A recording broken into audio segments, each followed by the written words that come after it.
4ನೇ ತಾರೀಕು ಇಂದು ನಾವು ಧ್ಯಾನಿಸುವ ವಿಚಾರ ಗೆಳತಿ ಕೊಟ್ಟ ಜಪಸರ. ಪ್ರಿಯರೇ, ಕೆಲವರು ಖಿನ್ನತೆಗೆ ಒಳಗಾದಾಗ ಅವರಲ್ಲಿ ಹಲವಾರು ಬದಲಾವಣೆಗಳನ್ನು ನಾವು ಕಾಣುತ್ತೇವೆ. ಏಕಾಂತ ಜೀವನ, ಹಸಿವು ಇಲ್ಲದಂತಾಗುವುದು, ಸದಾ ಹತಾಶೆಯ ಭಾವನೆ ಮತ್ತು ನಿದ್ರಾಹೀನತೆ ಅವರನ್ನು ಕಾಡುತ್ತಿರುತ್ತದೆ. ನನಗೆ ಯಾರೂ ಬೇಡ ಎಂದುಕೊಂಡು ಸಮಾಜದಿಂದ ದೂರ ಉಳಿಯುತ್ತಾರೆ. ಕೊನೆಗೆ ಈ ಜೀವನವೇ ಸಾಕು ಎಂಬ ನಿರ್ಧಾರಕ್ಕೆ ಬಂದು ಬಿಡುತ್ತಾರೆ. ಹೀಗೆ ನೋವಿನಲ್ಲಿದ್ದ ಒಬ್ಬ ಯುವತಿಯ ಜೀವನದಲ್ಲಾದ ಘಟನೆ ಇದು. ಜೀವನದಲ್ಲಿ ಜಿಗುಪ್ಸೆಗೆ ಒಳಗಾಗಿದ್ದಳು ಈ ಅಕಥೋಲಿಕ ಯುವತಿ. ತನ್ನ ನೋವನ್ನ ತನ್ನ ಕಥೋಲಿಕ ಸ್ನೇಹಿತೆಯ ಬಳಿ ಹೇಳಿಕೊಳ್ಳುತ್ತಾಳೆ.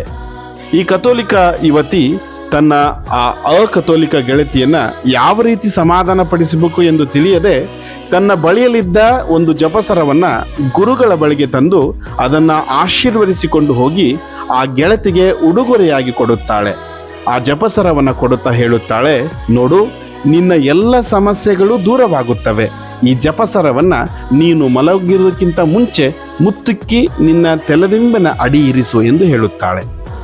ಆ ಗೆಳತಿ ಅಂದು ರಾತ್ರಿ ಆ ಜಪಸರವನ್ನ ತನ್ನ ಕೈಯಲ್ಲಿ ಹಿಡಿಯುತ್ತಾಳೆ. ಆದರೆ ಯಾವ ರೀತಿಯ ಈ ಜಪಸರ ಪ್ರಾರ್ಥಿಸಬೇಕು ಅಥವಾ ಯಾವ ರೀತಿಯ ಜಪಸರ ಎಂಬುದು ಆಕೆಗೆ ಗೊತ್ತಿರಲಿಲ್ಲ.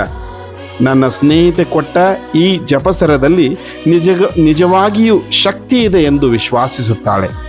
ಯಾವಾಗಿನಿಂದ ಆಕೆ ಆ ಜಪಸರವನ್ನ ತನ್ನ ಬಳಿಯಲ್ಲಿ ಇರಿಸಿಕೊಳ್ಳಲು ಪ್ರಾರಂಭಿಸಿದಳೋ ಅಂದಿನಿಂದ ಆಕೆಗೆ ಇದ್ದಂತಹ ಮಾನಸಿಕ ಖಿನ್ನತೆ ದೂರಾಯಿತು. ಹತಾಶ ಭಾವನೆಯಿಂದ ಹೊರಬರುವಂತೆ ಆ ಪವಿತ್ರ ಜಪಸರದ ಶಕ್ತಿ ಆಕೆಯನ್ನ ಆವರಿಸಿತು. ಎಲ್ಲರೊಂದಿಗೆ ದೈನಂದಿನ ಚಟುವಟಿಕೆಗಳಲ್ಲಿ ಭಾಗವಹಿಸಿ ಸಕ್ರಿಯವಾಗಿ ಪಾಲ್ಗೊಳ್ಳಲು ಪ್ರಾರಂಭಿಸುತ್ತಾಳೆ. ಈ ಜಪಸರದಲ್ಲಿ ಕಣ್ಣಿಗೆ ಕಾಣದ ಏನೋ ಒಂದು ಶಕ್ತಿ ಇದೆ ಎಂದು ತನ್ನ ಜೊತೆಗಿರುವ ಎಲ್ಲರೊಂದಿಗೆ ಹೇಳಿಕೊಳ್ಳುತ್ತಾಳೆ. ಈ ಪವಿತ್ರ ಜಪಸರ ನನ್ನ ಬಳಿ ಬಂದಾಗಿನಿಂದ ನನ್ನ ಜೀವನವೇ ಬದಲಾಯಿತು ಎಂದು ಆ ಅಕಥೋಲಿಕ ಸ್ನೇಹಿತೆ ತನ್ನ ಕಥೋಲಿಕ ಸ್ನೇಹಿತೆಗೆ ಹೇಳುತ್ತಾಳೆ. ಪ್ರಿಯರೇ, ಜಪಸರದ ಶಕ್ತಿ ನಮ್ಮನ್ನು ಎಲ್ಲ ರೀತಿಯ ದುಷ್ಟ ಶಕ್ತಿಗಳಿಂದ ಬಿಡುಗಡೆ ಮಾಡುವ ಸಾಧನ ಎಂದು ನಾವಿಂದು ಅರಿತುಕೊಳ್ಳೋಣವೇ. ಆಮೇನ್.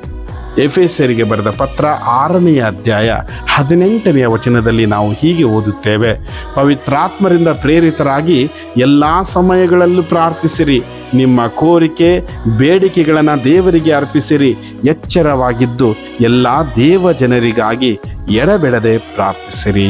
ಆಮೇನ್.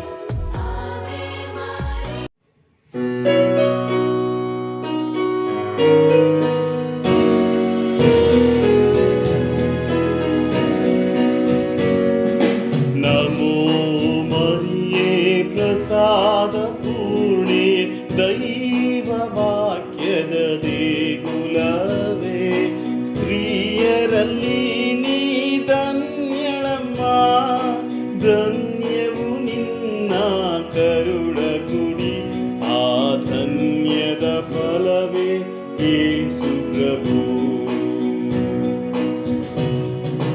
ಓ ಸಂತ ಮರಿಯೇ,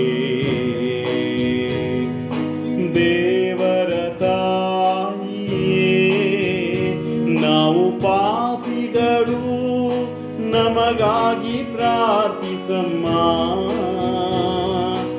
ಈಗಲೂ